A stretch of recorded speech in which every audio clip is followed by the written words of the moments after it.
34 ቁጥር 10 ላይ እኔ በረኞች ላይ ነኝ ይላል እግዚአብሔር። እኔ በረኞች ላይ ነኝ።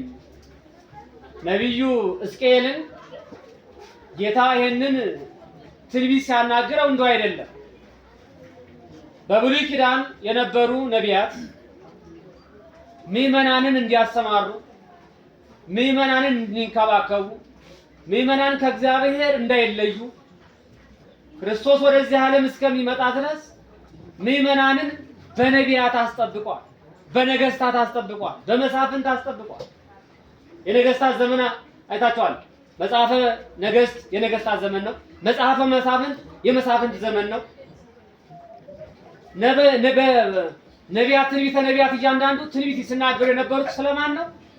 እግዚአብሔር እያናገራቸው በዛን ዘመን ክርስቶስ እስከሚወለድ ድረስ በብሉይ ኪዳን የነበሩ እረኞች እነ ሕዝቅኤል፣ እነ ኢሳይያስ፣ እነ ኤርምያስ ናቸው። እነ ዳንኤል ናቸው።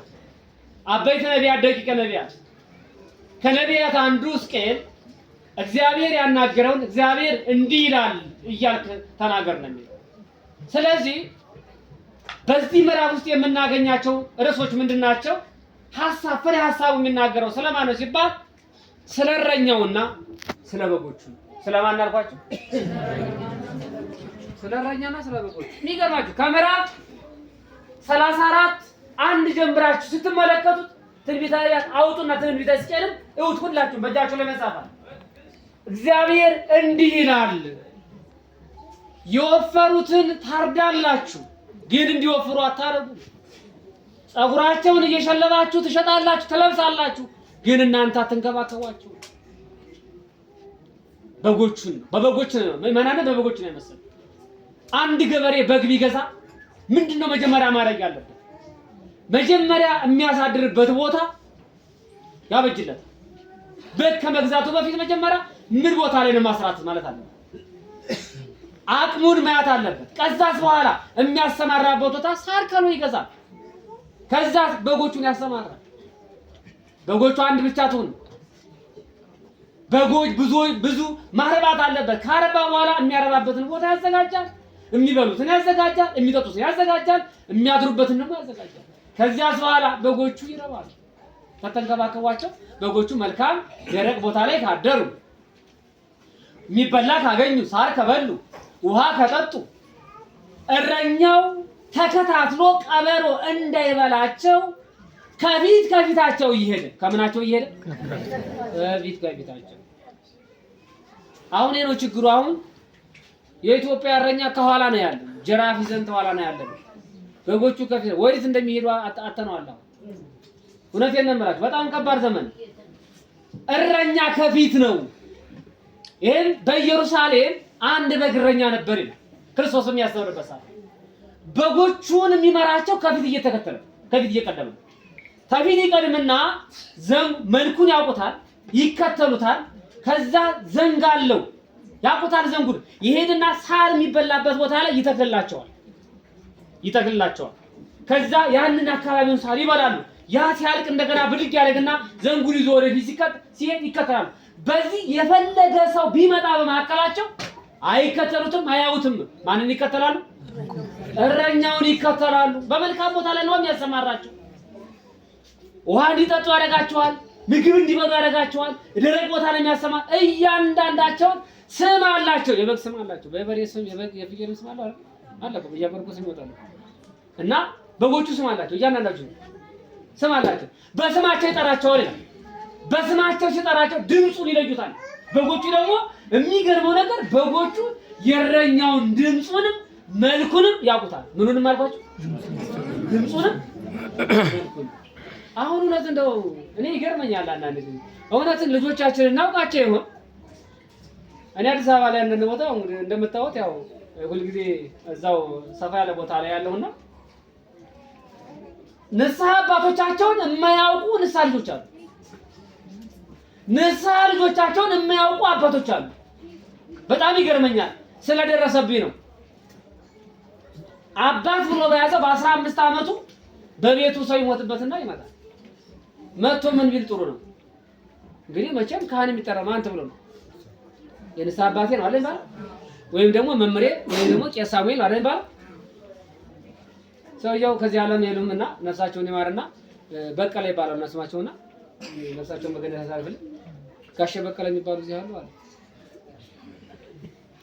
ተመልከቱ ከምንድን ነው እንግዲህ አሁን እንግዲህ እየጠራ ያለው ማለት ነው የንስሐ አባቱ ነው አይደል የንስሐ አባቱን እኮ ስም እኮ እንጂ ነው እንዴ እንደዛ ነው ይባላል አባቴ ነው የሚባለው ያም ልጄ ነው የሚባለው ለምን አልተገናኙ ስንት ዓመት ነው ካገኛቸው ይባላል 15 ዓመት ይሆናኛል አለ እንግዲህ እስከ 15 ዓመት ድረስ ልጅና አባት ተለያይቶ ምን አይነት ህይወት ነው እንዴት አይነት ህይወት ነው እውነት በጎቹ እረኛ አግኝተዋል ወይ አላገኘም ቀበሮ በላቸው ብንል እውነት ይደንቃል ወይ አይደንቅም ሌባ ሰረቃቸው ብንል ይደንቃል ወይ አይደንቅም ሌባ እኮ አያያዝን አይቶ ነው የሚጨብጠው የሚሰርቀው አይደል ዛሬ ስንቱ ክርስቲያን የተሰረቀው ከምን አንፃር ነው ትንል የእረኛ ጉዳይ ነው ሃይማኖትን ጥሮት አይደለም ንቀውት አይደለም ክርስትና ኦርቶዶክስ ተዋሕዶ ቤተክርስቲያን እንከን የሌለሽ ናት የትኛውም ቦታ ላይ በዚህ ቦታ ላይ የምትታደስ የላትም ኦርቶዶክስ ተዋሕዶ ቤተክርስቲያን የትም ቦታ ላይ የመሰረታት ማስረው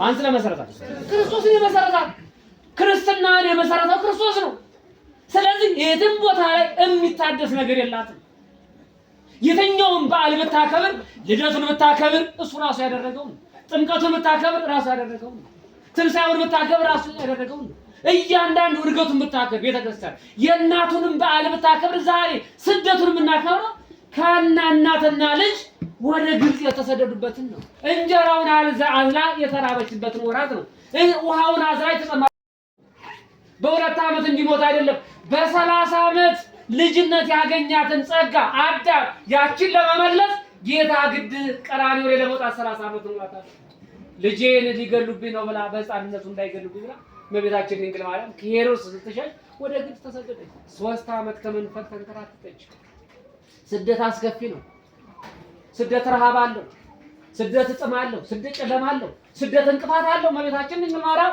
በእንቅፋት ተመታለች ልጇን አዝላ መከራዋን አይታለች እነ ሰሎሜ እነ ዮሴፍ መከራቸውን አይተዋል እንዴ በጣም የሚገርመው ነገር አንድ ጊዜ በጣም ጨነቃትና እመቤታችን ድንግል ማርያም ልጇን በመንደር ማትሄድበት ምክንያት ለምን በበረሃ ውስጥ ነው የምትሄደው ለምን ልጄን ይገሉብኛል አይ እናት ምትኖር ማለት ልጇ ማለት አባቱ ለልጁ እኮ ልጄን ይገሉብኛል ሄሮድስ ሲሸሽ ደግሞ ልጄን ይገሉብኛል አይሆንም እያለች በበረሃ ሲሄዱ ውሃ በጣም ጠማት እመቤታችን ድንግል ማርያም ረሃቡንስ ቻሉት ውሃ ጥም ደግሞ ውሃ ጥም አይቻልም ውሃ ጥም ረሃብ ይቻላል እኮ ውሃ ጥም ከባድ ነው ሲጠማት ምን ወደ መንደር እንሄድና ልጄ ከመሞቱ በፊት ውሃ ልፈልጋለችና ገባች አቤት ይገርማል የውሃውን ባለቤት ይዛ ውሃ ጠማት አሁን እውነት የምድራዊ ውሃ ይመስላል የተጠማችው እውነት ምድራዊ እንጀራ ይመስላል የተራበችው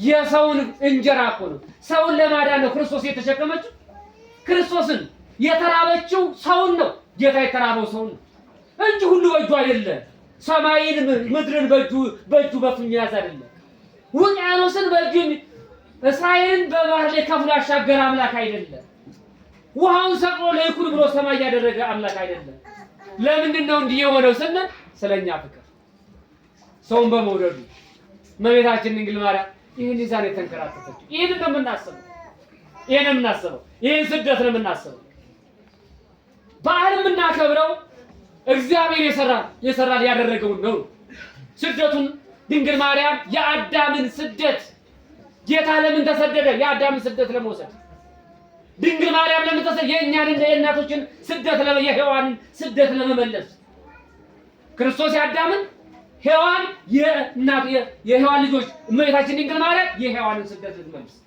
የሄዱበት ምክንያት እነ ሰሎሜ እና ዮሴፍ ነቢያትን ይወክላሉ ሐዋርያትን ሰማዕታትን ይወክላሉ እነሱ ይሄን ስደት ተሰደዱ ስለዚህ የምናከብረው ክርስቶስ ያደረገውን ድንግል ማርያም ያደረገው ሰው የሰራውን በዓል ቤተክርስቲያናችን አታውቅም ሁሉም ቤተክርስቲያናችን የምትታደስ ነገር ስንዱ እመቤት ናት በዚህ ውስጥ የሰበሰበን አምላካችን ስሙ የተመሰገነ ይሁን ይህንን በዓል ነው ያከበር ይህን በዓል እንድናከብር ከቤተክርስቲያን ልጆቻችን እንዳይወጡ በጎቹ እንዳይበተኑ ትጉህ እረኛ ያስፈልጋል እስኪ ይሄን ነው ጌታ በጎቼን ካንተ እጅ ፈልጋለሁ እኔ በረኞች ላይ ነኝ አለና ከዛን በኋላ በጎቼን ከእጃቸው እፈልጋለሁ። እስቲ በሉ በጎቼን ከእጃቸው እፈልጋለሁ።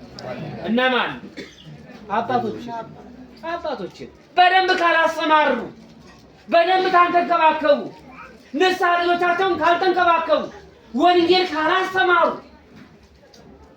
መንገድ ሲስቱ መንገዱ ትክክል አይደለም ብለው በቀናቸው መንገድ ከቤተ ክርስቲያን ሳይደነግጡ ወደ ቤተ ክርስቲያን እንዲመጡ ካላደረጉ አባቶች ከእጃቸው ላይ በጎቼን እፈልጋለሁ፣ እኔ ራሴ አስተማራቸዋለሁ፣ ማስተማር ያለ ተራራ አለኝ፣ የሚበሉት የሚጠጡት አለ፣ ችግር የለም አስተማራቸዋለሁ፣ ለነሱ ግን ወየላቸዋል፣ ከእጃቸው ደም እፈልጋለሁ። ምን እፈልጋለሁ?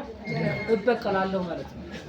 ደም መበቀያ አይደለም፣ እበቀላቸዋለሁ ማለት ነው። ለምን? የተሾሙበትን ዓላማ አልተወጡምና። የተሾሙበት ዓላማ ጴጥሮስ 3 ጊዜ ይሆናል ጴጥሮስ ትወደኛለህ ሲለው ምንድነው ያለው? በጎቼን ጠብቅ አይደለም ያለው?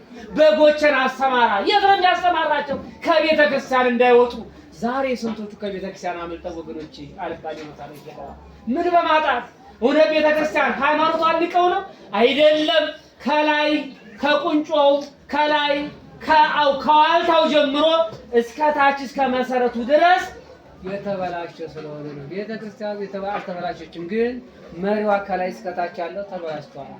አልመራናቸውም። ከፊት እየቀደምን አበላሽ ወይ ከኋላ በሆን ይሻል ነበር። አሁንም ግን ተኋላ ነው ያለነው። ከፊት ባንሆንባቸው ይሻል ነበረ፣ ግን ከፊት ነው መሆን ያለብን እያል ብዙዎችን ስንቶቹን ገደል ሰደናቸው ወገኖች። ዓለም ብዙ ነገር አላሳየንም ወገኖች፣ ብዙ ነገር አይተናል እኮ ወገኖች። ስለዚህ በጎች ዛሬ በአሁኑ ሰዓት ላይ በጎቼ እረኛ በማጣታቸው ለቀበሮና ለሌባ ሆነዋል አለ። እዛው ላይ ያስቀምጠዋል። የሚገርመው ነገር ምን በማጣታቸው? እረኛ በማጣታቸው።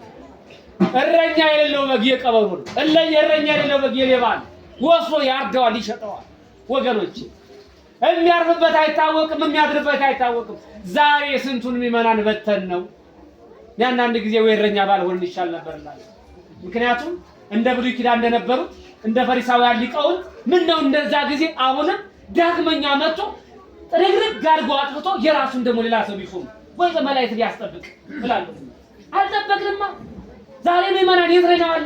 እውነቴን ነው የምላችሁ። ሃይማኖቱን በደንብ ስለገባችሁ እንጂ የኛ ጥሪና የኛ አመራር አይደለም ያመጣችሁ። እውነቴን ነው የምላችሁ። 4 ነጥብ የምናገረው ነገር ከላይ እስከ ታች ኢትዮጵያ በአሁኑ ሰዓት ላይ የምታየው ነገር ከባድ ነው፣ አስከፊ ነገር ነው።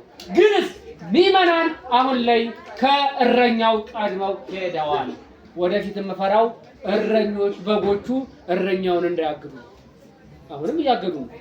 እውነቴን ነው የምላችሁ። የምፈራው ይሄንን ነው። ምዕመናን ጠንክረዋል። ምዕመናን ህይወታቸው ለቤተክርስቲያን ሰጥተዋል። ሁሉ ነገር ሰምታችኋል። ሰሞኑን በሲኖዶስ ላይ አይደለ የገባውን እንትን በርሰንት ሲገባ አይታችኋል። እውነቴን ነው የምላችሁ። ከማን የመጣ ነው አይታችኋል። አንድ ጳጳስ ሲናገሩ እያለቀሱ ይሄ የማን ብር ይመስላችኋል? የኛ ብር መሰላችሁ? የምዕመናን እኮ ነው በእሳት ውስጥ። እውነቴን ነው የምላችሁ። ሸገር ሀገረ ስብከት 47 ሚሊዮን ፐርሰንት አስገባል። አይታችሁ ከሆነ ከሸገር ውስጥ ነው ይሄ የተሰበሰበው። ከየት የመጣው ብርና እናመርታለን እንዴ? ከማን የመጣው ይሄ? ከማን የመጣው? ከምዕመናን ነው። ሳምንት ነግራችኋለሁ። ይቺ ቤተክርስቲያን እንኳን በአቅሟ ስንት ሚሊዮን እንደከፈለች በአንድ አመት ውስጥ በዘንድሮ ብቻ 1,200,000 ሂሳቡን ሰርተው ያመጡታል። በአመት ውስጥ በዘንድሮ አመት ውስጥ ብቻ ፐርሰንት ከፍላለች ለሀገረ ስብከት 1,200,000 ይቺ ቤተክርስቲያን ብቻ ማለት ነው። ተመልከቱ እንግዲህ ይቺ ብቻ አንድ ከከፈለች እንዴ በአንድ ብናካፍለው እኮ 47 አይደለም ያለው እኮ ብዙ ነው ያለው፣ ግን ከውጭ ቀሪ ሰው ነው። ስለዚህ ይሄ ከማን ነው የመጣው? እኔ ይገርመኛል። 1 ሚሊዮን ከምናምን ካገኘ ለቤቱ ስንት አግኝተናል ማለት ነው? እስቲ ማን የሚነግረኝ ቶሎ ብሎ ፐርሰንት 1 ሚሊዮን ካገኘ ቤቱ ስንት አግኝቷል ማለት ነው? 5 ሚሊዮን ነው የሳው ስራ እንትን። ስለዚህ ለቤተ ክርስቲያናችን ስንት አግኝተናል ማለት ነው? 5 ሚሊዮን። ለሀገረ ስብከት ስንት ሰጥተናል ማለት ነው? 1 ሚሊዮን። አንድ ጋር ስንት አግኝተናል ማለት ነው? 6 ሚሊዮን። ከየት ነው ያገኘነው? ሱቅ አለን እንዴ? የለንም አይደለ? ከማለ ከእናንተ ላይ እኮ ያገኘነው። ታዲያ ይህንን ታልጠበቅነው ነገ ምንድነው የምንሆነው? ወገኖቼ እየበዛን ነው። ይህንን ህዝብ መጠበቅ አለብን እንጂ እውነቴን ነው የምላችሁ። ስለዚህ እውነቴን ነው የምላችሁ ዞር ብዬ ስመለከተው እንዴ ከደብረ ለዛ ነው እንዴ ሁሉ ገንዘብ የተሰበሰበው እላለሁ። ይሄ እኮ በሰበካ ብቻ እኮ ሳምንት ይመጣላችኋል። ሪፖርቱም እያችኋል መጣችሁ በደንብ እንድትሰሙ ሪፖርቱን እናደርሳለን።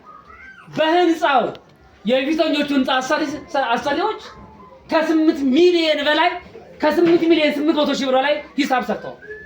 የአሁኖቹ ደግሞ ሳምንት ያቀርቡታል። ቢያንስ ከ3 ሚሊዮን ከ4 ሚሊዮን በላይ ሊሆን ይችላል። ተመልከቱ። ይቺ ቤተክርስቲያን እንግዲህ እኔ እንኳን ከመጣ ከ2010 ጀምሮ ይሄና ከማን ነው የተገኘው? ምዕመናኖቻችን እውነቴን ነው የምላችሁ። ይቺ ቤተክርስቲያን በፍቅር ስራቸዋለች። አባቶቼ ጎበዞች ናቸው። በዚህች ቤተክርስቲያን ላይ ምንም እንቅፋት የለም። በቤተ መቅደሱ ፍቅር ያለው አገልግሎት ነው ያለው። የሚገርማችሁ ነገር ፍቅር ያለው አገልግሎት ነው ያለው። ምዕመናን ተመተው ደስ ብሏችሁ ነው የምትሄዱት። ስለዚህ አንዳንድ ንፋሶች ስላሉ ለሳምንት ሪፖርት ያልኩበት ምክንያት ሳምንት ገልጽላችኋለሁ።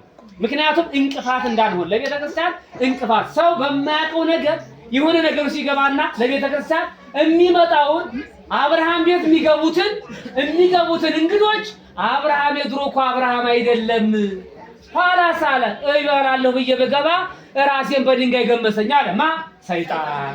አሁንም ይቺ ቤተ ክርስቲያን እንዲህ እያደገች ስላለች መንገድ ላይ ሰው ይቆምና ህንጻው እኮ እየተሰራ አይደለም እየተበላ ነው ይለው ይችላል። አያችሁ ስርዓቱ በሂሳቡ በደንብ አይያዝም እኮ ይላል። በዚህ ሰዓት ላይ ሰው ደካማ ነው አይደል? ሸርተት ይላል። ስለዚህ ይሄ እንዳይሆን ማንም ሰው ለቤተ ክርስቲያን እኔ እንቅፋት ከሆንኩ በማግስቱ መሄድ ነው ፈልገው። ለቤተ ክርስቲያን እንቅፋት መሆን አስፈላጊ አይደለም። ለምን? ቤተ ክርስቲያን የክርስቶስ ናት። ክርስቶስ ሙሽሪት እኮ ናት። ባለፈው ተናግረን ሳምንት ላይ ሙሽራው ክርስቶስ ሙሽሪቷ ቤተ ክርስቲያን። እነኚህ ሙሽራና ሙሽሪት ደግሞ እንክብካቤ ያስፈልጋቸዋል አይደል? በጊዜያቱ የሚፈልገው ነገር ሁሉ የሚያድሩበት፣ የሚበሉበት፣ የሚጠጡበት በደንብ። ስለዚህ ይህች ቤተክርስቲያን በክብር መኖር አለባት። በክብር መኖር አለባት። ዋጋ መንግስተ ሰማያት የምናገኝባት። ስለዚህ የምናስጠብቀው ካህናት ናቸውና በዚህች ቤተክርስቲያን ካህናት አባቶቼ ጎበዞች፣ ዲያቆናት ጎበዞች ሁሉ አገልግሎቱ ሌላው ጋር 70-80 መርጌታ አለ። 2 መርጌታ ነው ያለው። ሌላው ጋር 6-7 መደብ ነው ያለው። እዚህ 3 መደብ ነው ያለው። ቅዳሴው አይታጎል፣ ማህሌቱ አይታጎል። 5 ሰዓት ነው የሚቆመው። የሚገለገለው በፍቅር ነው። የኔ ስራ ነው የሚባል የለም። በፍቅር ስለሚገለገል ቤተክርስቲያናችን ምዕመናንን እየሳበች ገቢዋ ከአቅም በላይ ከማንም በላይ ነው። ደስ ይበላችሁ። እግዚአብሔርና እዚህ በላይ እንበዛለን። ይሄ ሁሉ የእረኛው ውጤት ነውና ስለዚህ እረኛውን መምህራችንን እግዚአብሔር ረጅም ዕድሜ ሰፊ ዘመናት ያደለልን፣ እናንተንም እግዚአብሔር ይባርካችሁ።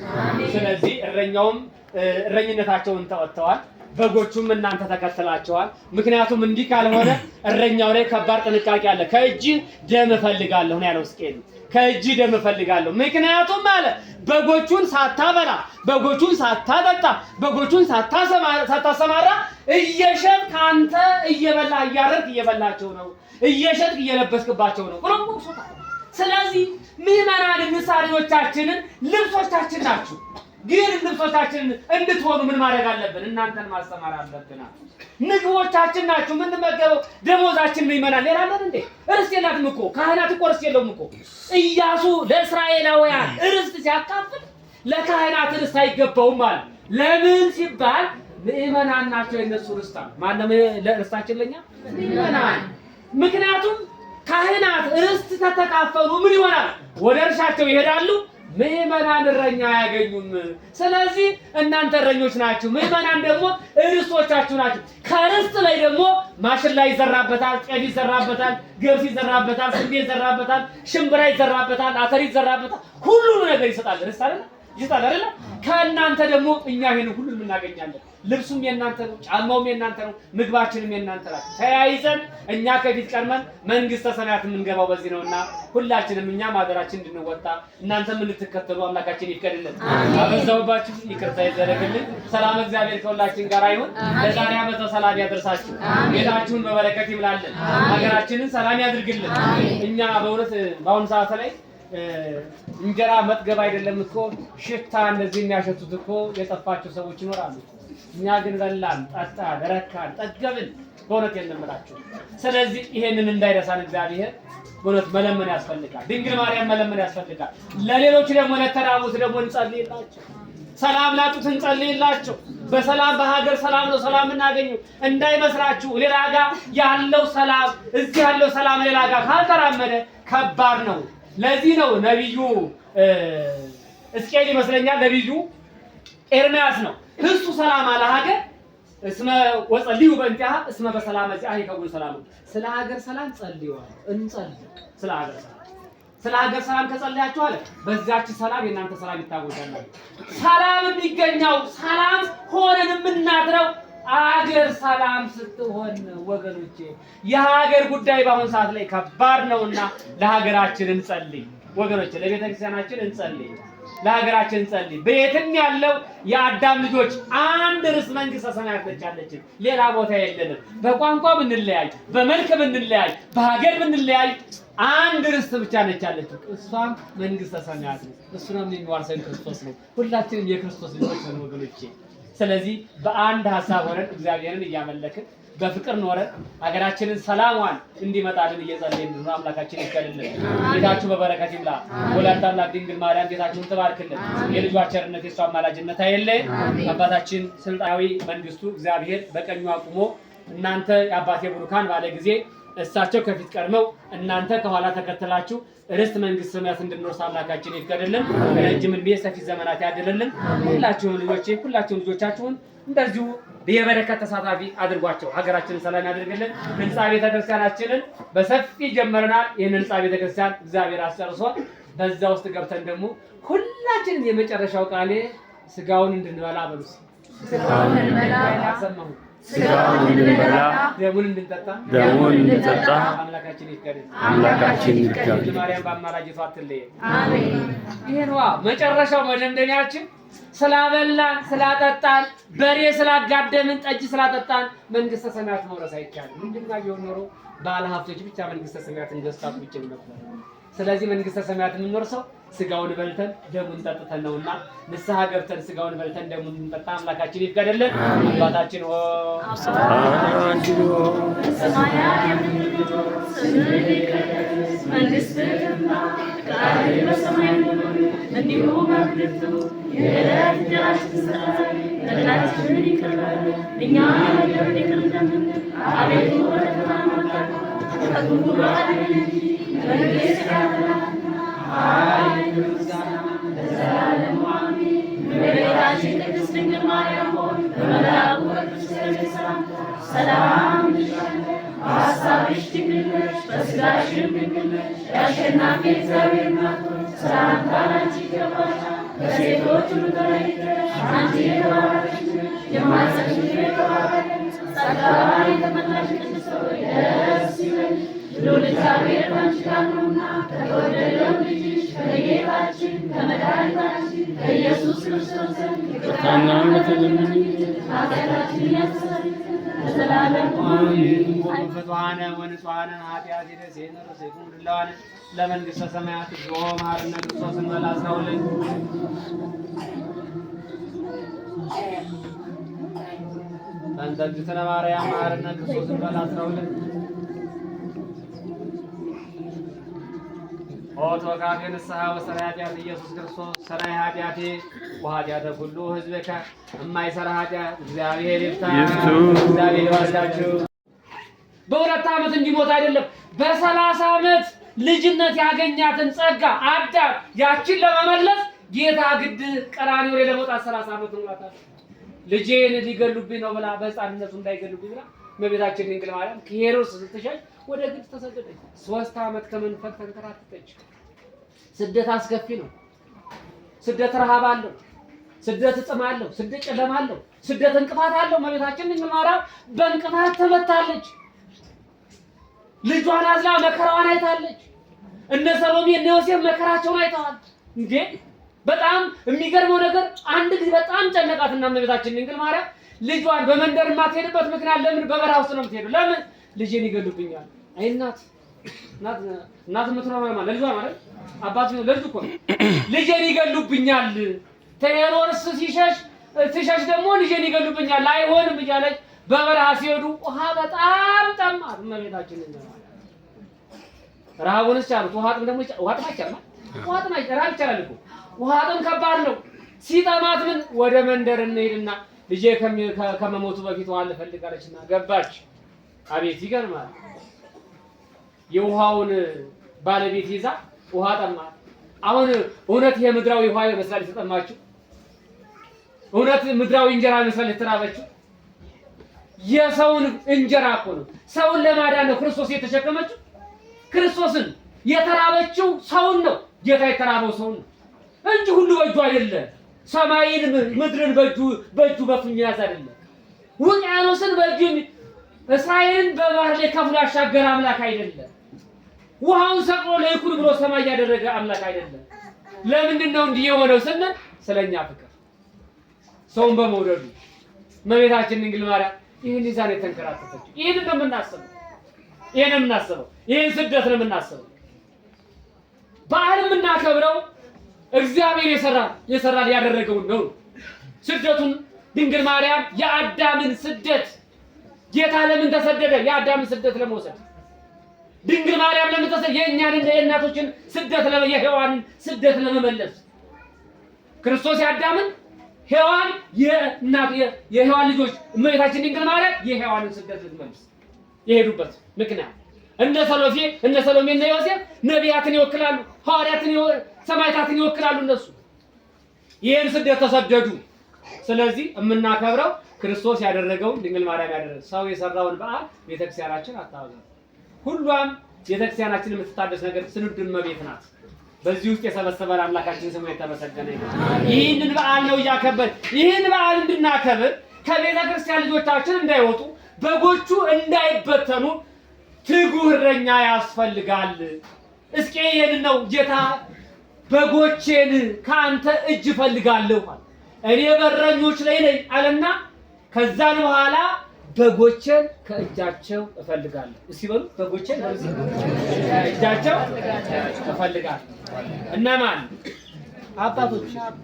አባቶች በደንብ ካላሰማሩ፣ በደንብ ካልተንከባከቡ፣ ንስሐ ልጆቻቸውን ካልተንከባከቡ፣ ወንጌል ካላስተማሩ፣ መንገድ ሲስቱ መንገዱ ትክክል አይደለም ብለው በቀናቸው መንገድ ከቤተ ክርስቲያን ሳይደነግጡ ወደ ቤተ ክርስቲያን እንዲመጡ ካላደረጉ አባቶች ከእጃቸው ላይ በጎቼን እፈልጋለሁ፣ እኔ ራሴ አስተማራቸዋለሁ፣ ማስተማሪያ አለ፣ ተራራ አለኝ፣ የሚበሉት የሚጠጡት አለ፣ ችግር የለም አስተማራቸዋለሁ፣ ለነሱ ግን ወየላቸዋል፣ ከእጃቸው ደም እፈልጋለሁ አለ። ምን እፈልጋለሁ? እበቀላለሁ ማለት ነው። ደም መበቀያ አይደለም፣ እበቀላቸዋለሁ ማለት ነው። ለምን? የተሾሙበትን ዓላማ አልተወጡምና። የተሾሙበት ዓላማ ጴጥሮስ 3 ጊዜ ይሆናል ጴጥሮስ ትወደኛለህ ሲለው ምንድነው ያለው? በጎቼን ጠብቅ አይደለም ያለው፣ በጎቼን አስተማራ። የት ነው የሚያስተማራቸው? ከቤተ ክርስቲያን እንዳይወጡ። ዛሬ ስንቶቹ ከቤተ ክርስቲያን አመልጠው ወገኖቼ አልባሌ ቦታ ላይ ይገባሉ። ምን በማጣት? እውነት ቤተ ክርስቲያን ሃይማኖቷን ንቀው ነው አይደለም። ከላይ ከቁንጮው ከላይ ከዋልታው ጀምሮ እስከ ታች እስከ መሰረቱ ድረስ የተበላሸ ስለሆነ ነው። ቤተ ክርስቲያን አልተበላሸችም፣ ግን መሪዋ ከላይ እስከ ታች ያለው ተበላሽቷል። አልመራናቸውም። ከፊት እየቀደምን አበላሽ ወይ ከኋላ በሆን ይሻል ነበር። አሁንም ግን ተኋላ ነው ያለነው። ከፊት ባልሆንባቸው ይሻል ነበረ፣ ግን ከፊት ነው መሆን ያለብን እያል ስንቶቹን ገደል ሰደናቸው ወገኖች። ዓለም ብዙ ነገር አላሳየንም ወገኖች፣ ብዙ ነገር አይተናል እኮ ወገኖች። ስለዚህ በጎች ዛሬ በአሁን ሰዓት ላይ በጎቼ እረኛ በማጣታቸው ለቀበሮና ለሌባ ሆነዋል አለ። እዛው ላይ ያስቀምጠዋል። የሚገርመው ነገር ምን በማጣታቸው? እረኛ በማጣታቸው። እረኛ የሌለው በግ የቀበሮ ነው። እረኛ የሌለው በግ የሌባ ነው። ወስዶ ያርደዋል፣ ይሸጠዋል ወገኖች። የሚያርፍበት አይታወቅም፣ የሚያድርበት አይታወቅም። ዛሬ ስንቱን ምዕመናን በተን ነው። ያንዳንድ ጊዜ ወይ እረኛ ባልሆን ይሻል ነበርላል። ምክንያቱም እንደ ብሉይ ኪዳን እንደነበሩት እንደ ፈሪሳውያን ሊቃውንት ምን ነው እንደዛ ጊዜ አሁንም ዳግመኛ መጥቶ ጥርግርግ አድርጎ አጥፍቶ የራሱን ደግሞ ሌላ ሰው ቢሾም ወይ በመላእክት ቢያስጠብቅ እላለሁ። አልጠበቅንማ። ዛሬ ምዕመናን የት ነው ያለው? እውነቴን ነው የምላችሁ።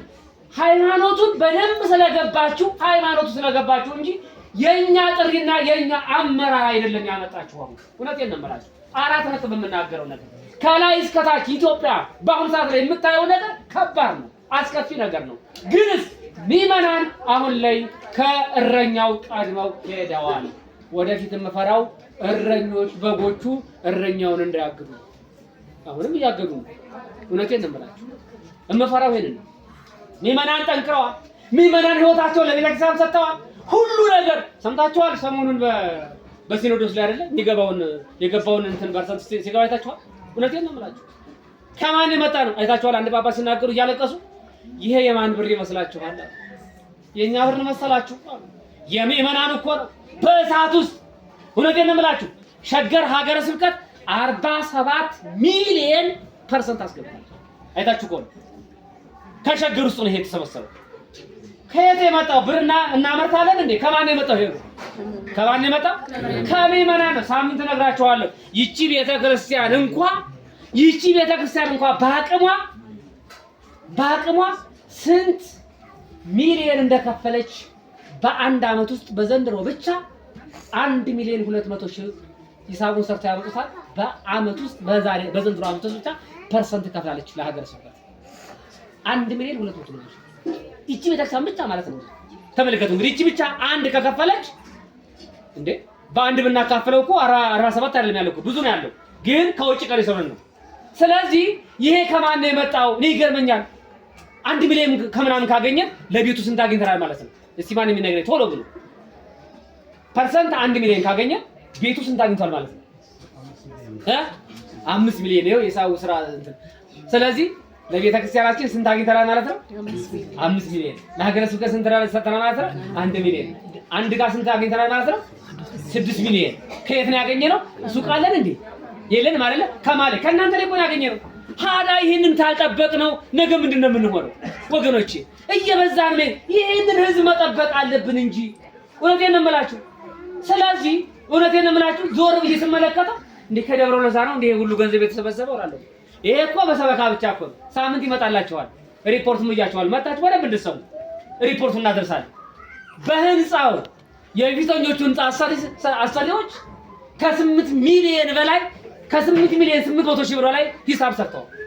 የአሁኖቹ ደግሞ ሳምንት ያቀርቡታል። ቢያንስ ከ3 ሚሊዮን ከ4 ሚሊዮን በላይ ሊሆን ይችላል። ተመልከቱ። ይቺ ቤተክርስቲያን እንግዲህ እኔ እንኳን ከመጣ ከ2010 ጀምሮ ይሄና ከማን ነው የተገኘው? ምዕመናኖቻችን እውነቴን ነው የምላችሁ። ይቺ ቤተክርስቲያን በፍቅር ስራቸዋለች። አባቶቼ ጎበዞች ናቸው። በዚህች ቤተክርስቲያን ላይ ምንም እንቅፋት የለም። በቤተ መቅደሱ ፍቅር ያለው አገልግሎት ነው ያለው። የሚገርማችሁ ነገር ፍቅር ያለው አገልግሎት ነው ያለው። ምዕመናን ተመተው ደስ ብሏችሁ ነው የምትሄዱት። ስለዚህ አንዳንድ ንፋሶች ስላሉ ለሳምንት ሪፖርት ያልኩበት ምክንያት ሳምንት ገልጽላችኋለሁ። ምክንያቱም እንቅፋት እንዳንሆን ለቤተክርስቲያን እንቅፋት ሰው በማያውቀው ነገር የሆነ ነገር ሲገባና ለቤተክርስቲያን የሚመጣውን አብርሃም ቤት የሚገቡትን እንግዶች አብርሃም የድሮ እኮ አብርሃም አይደለም ኋላ ሳለ እበላለሁ ብዬ በገባ ራሴን በድንጋይ ገመሰኝ አለ ማ ሰይጣን። አሁንም ይቺ ቤተክርስቲያን እንዲህ እያደገች ስላለች መንገድ ላይ ሰው ይቆምና ህንጻው እኮ እየተሰራ አይደለም እየተበላ ነው ይለው ይችላል። አያችሁ ስርዓቱ በሂሳቡ በደንብ አይያዝም እኮ ይላል። በዚህ ሰዓት ላይ ሰው ደካማ ነው አይደል? ሸርተት ይላል። ስለዚህ ይሄ እንዳይሆን ማንም ሰው ለቤተክርስቲያን እኔ እንቅፋት ከሆንኩ በማግስቱ መሄድ ነው ፈልገው። ለቤተክርስቲያን እንቅፋት መሆን አስፈላጊ አይደለም። ለምን? ቤተክርስቲያን የክርስቶስ ናት። ክርስቶስ ሙሽሪት እኮ ናት። ባለፈው ተናግረናል ሳምንት ላይ ሙሽራው ክርስቶስ፣ ሙሽሪቷ ቤተክርስቲያን። እነኚህ ሙሽራና ሙሽሪት ደግሞ እንክብካቤ ያስፈልጋቸዋል አይደል?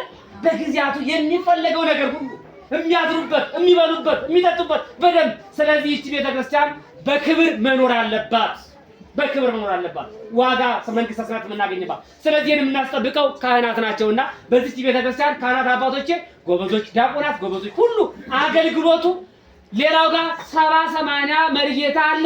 2 መርጌታ ነው ያለው።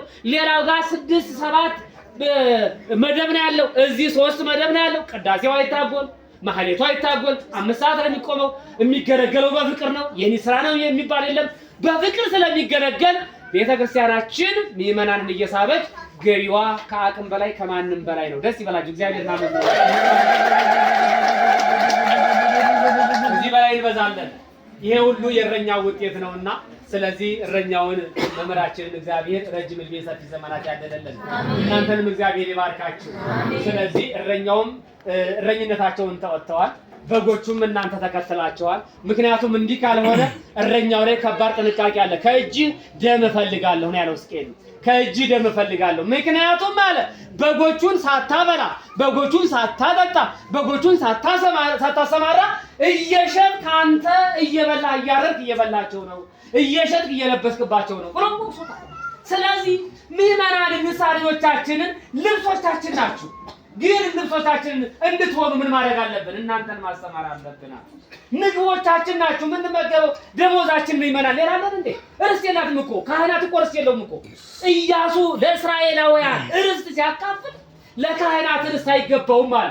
ለምን ሲባል ምዕመናን ናቸው የነሱ ርስት። ማነው ለርስታችን? ለኛ ምዕመናን።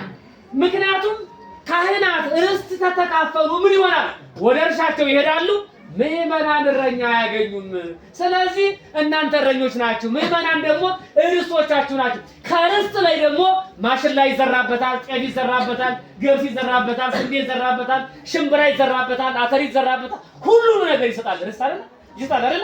ከእናንተ ደግሞ እኛ ይሄን ሁሉንም እናገኛለን። ልብሱም የእናንተ ነው፣ ጫማውም የእናንተ ነው፣ ምግባችንም የእናንተ ነው። ተያይዘን እኛ ከፊት ቀድመን መንግስተ ሰማያት የምንገባው በዚህ ነውና ሁላችንም እኛ ማደራችን እንድንወጣ እናንተም እንድትከተሉ አምላካችን ይፍቀድልን። አበዛውባችሁ ይቅርታ ይደረግልን። ሰላም እግዚአብሔር ከሁላችን ጋር ይሁን። ለዛሬ ዓመት ሰላም ያደርሳችሁ፣ ቤታችሁን በበረከት ይምላልን፣ ሀገራችንን ሰላም ያድርግልን።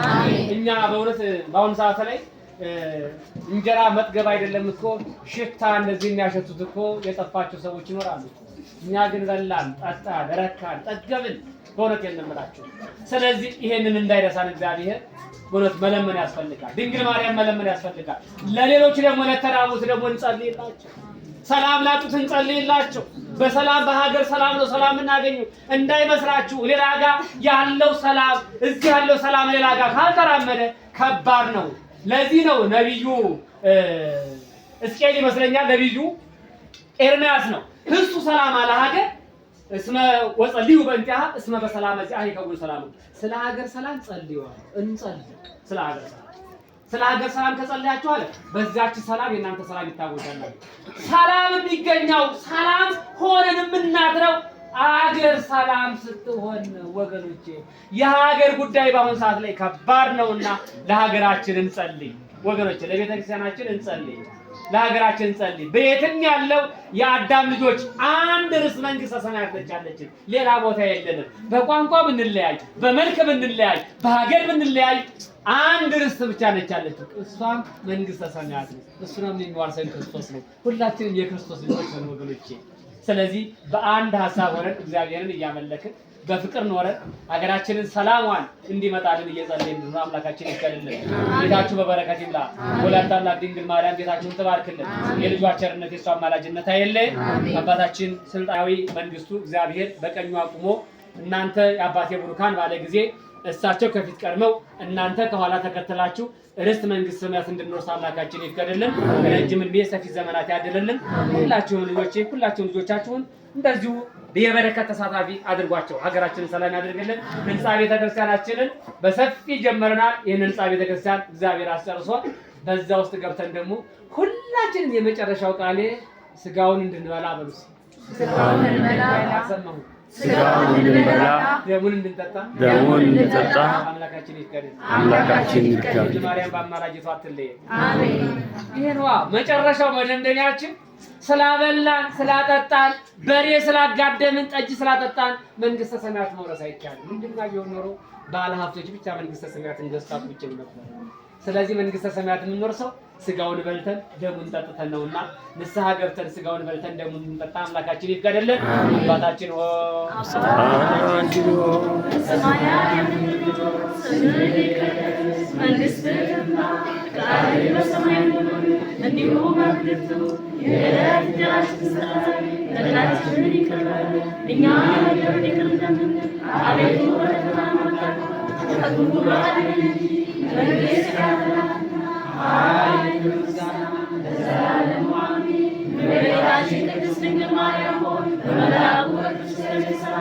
ሰላም በሥጋሽም ድንግል ነሽ። የአሸናፊ እግዚአብሔር እናት ሆይ ሰላምታ ላንቺ ይገባሻል። ከሴቶች ሁሉ ተለይተሽ አንቺ የተባረክሽ ነሽ። የማኅፀንሽ ፍሬ የተባረከ ነው። ጸጋን የተመላሽ ቅድስት ሆይ ደስ ይበልሽ፣ ልዑል እግዚአብሔር ከአንቺ ጋር ነውና ከተወደደው ልጅሽ ከጌታችን ከመድኃኒታችን ከኢየሱስ ክርስቶስ ዘንድ ይቅርታና ምሕረትን ለምኝልን ኃጢአታችንን ያስተሰርይ ዘንድ ለዘላለሙ አሜን። ፍጡሃነ ወንጹሃነ ኃጢአት ይደሴነ ርሴኩ ድለዋነ ለመንግሥተ ሰማያት እግዚኦ መሐረነ ክርስቶስ እንበል 12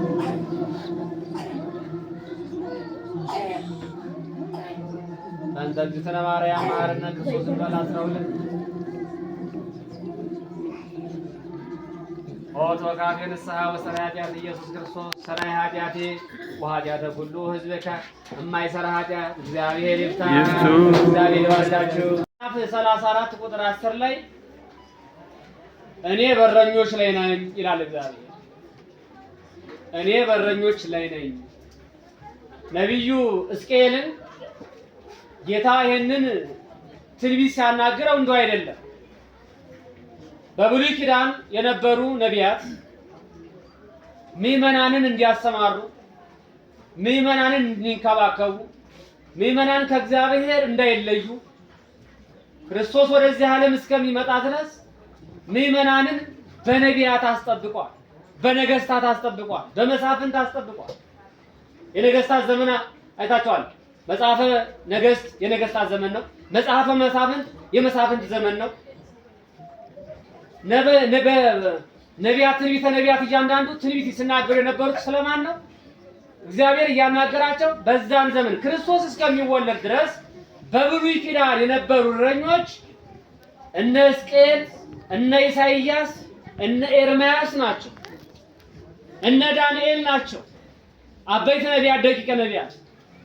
ከነቢያት አንዱ ሕዝቅኤል እግዚአብሔር ያናገረውን እግዚአብሔር እንዲህ ይላል እያልክ ተናገር ነው የሚለው። ስለዚህ በዚህ ምዕራፍ ውስጥ የምናገኛቸው ርዕሶች ምንድናቸው? ሐሳብ ፍሬ ሐሳቡ የሚናገረው ስለማን ነው ሲባል ስለ እረኛውና ስለ በጎቹ። ስለማን አልኳችሁ?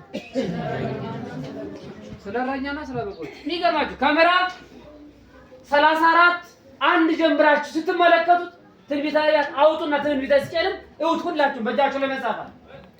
እግዚአብሔር እንዲህ ይላል፣ የወፈሩትን ታርዳላችሁ፣ ግን እንዲወፍሩ አታረጉ። ጸጉራቸውን እየሸለባችሁ ትሸጣላችሁ፣ ትለብሳላችሁ፣ ግን እናንተ አትንከባከቧቸው። በጎቹን በበጎች ነው ምዕመናንን በበጎች ነው የመሰለው። አንድ ገበሬ በግ ቢገዛ ምንድነው መጀመሪያ ማድረግ ያለበት? መጀመሪያ የሚያሳድርበት ቦታ ያበጅለታል። በግ ከመግዛቱ በፊት መጀመሪያ ምን ቦታ ላይ ነው ማስራት ማለት አለበት። አቅሙን ማያት አለበት። ከዛስ በኋላ የሚያሰማራበት ቦታ ሳር ከሎ ይገዛል። ከዛ በጎቹን ያሰማራል። በጎቹ አንድ ብቻ ትሁን፣ በጎች ብዙ ማረባት አለበት። ካረባ በኋላ የሚያረባበትን ቦታ ያዘጋጃል። የሚበሉትን ያዘጋጃል፣ የሚጠጡትን ያዘጋጃል፣ የሚያድሩበትን ደግሞ ያዘጋጃል። ከዚያስ በኋላ በጎቹ ይረባሉ። ከተንከባከቧቸው በጎቹ መልካም ደረቅ ቦታ ላይ ካደሩ፣ የሚበላ ካገኙ፣ ሳር ከበሉ፣ ውሃ ከጠጡ፣ እረኛው ተከታትሎ ቀበሮ እንዳይበላቸው ከፊት ከፊታቸው እየሄደ ከምናቸው እየሄደ ከፊት ከፊታቸው።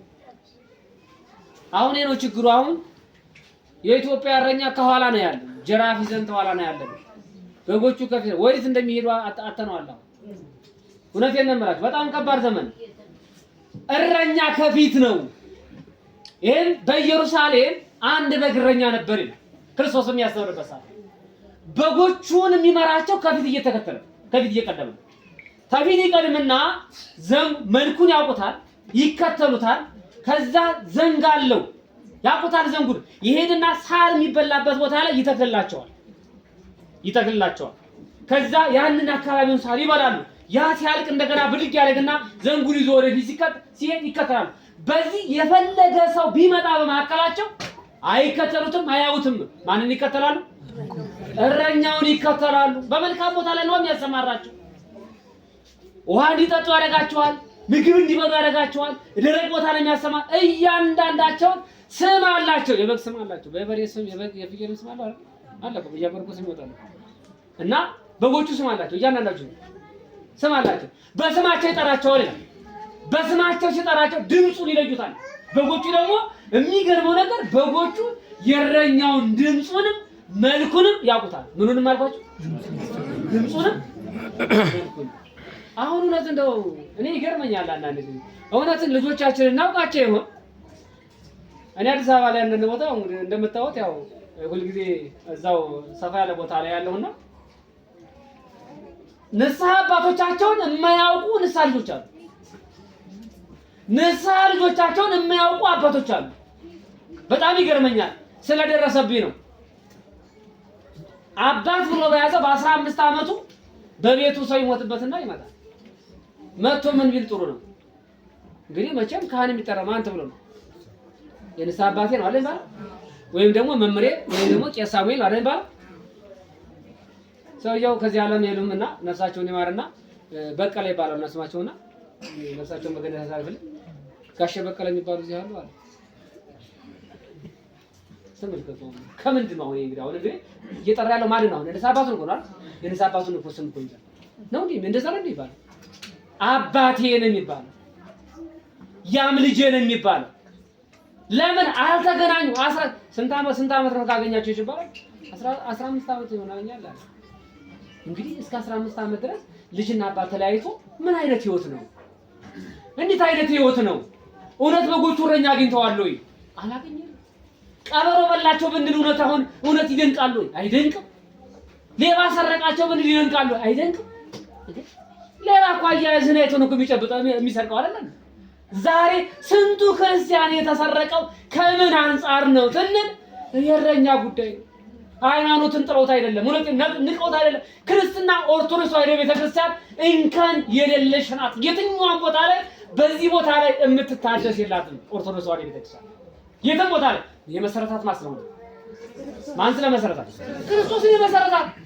ክርስትናን የመሰረተው ክርስቶስ ነው። ስለዚህ የትም ቦታ ላይ የሚታደስ ነገር የላትም። የትኛውም በዓል ብታከብር፣ ልደቱን ብታከብር እሱ ራሱ ያደረገው ነው። ጥምቀቱን ብታከብር ራሱ ያደረገው ነው።